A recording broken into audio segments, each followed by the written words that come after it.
ibn Abu Awfa rivoyat qilgan hadisda kelganidek, Rasululloh sollallohu alayhi vasallam aytdilar: Xavorijlar do'zaxning itlaridir.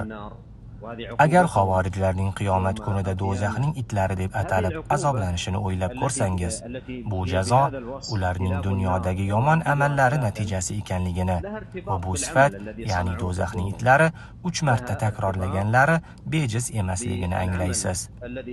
Chunki mo'minning odati shundaki, u rahm shafqat qiladi, ayblarni yashiradi, duo qiladi, nasihat beradi va yaxshilik qilishni yoqtiradi. U o'z muomalasida rahm shafqat, nasihat, yaxshilik qilishni yoqtirish, yaxshilikka da'vat qilish va shunga o'xshash ulug' diniy qoidalarga amal qiladi. Xavorijlar esa odamlarga butunlay boshqacha munosabatda bo'ladilar. Ularning muomalasi umidsizlik va umidsizlantirishga asoslangan, qattiqlik va shiddatga asoslangan, zo'ravonlik va qon to'kishga asoslangan, hujumkorlik va vahshiylikka asoslangan. Aynan shunday amallar itlarning xatti-harakatlaridandir.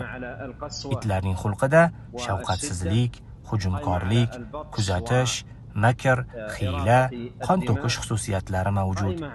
Ular Allohning bandalariga itlar kabi hujum qilib, tajovuzkorliklari uchun Alloh taolo qiyomat kuni ularni dunyoda sodir etgan amallariga mos ravishda jazolab, do'zaxning itlari qilib qo'yadi. تربص ومكر وكيد وإراقة للدماء.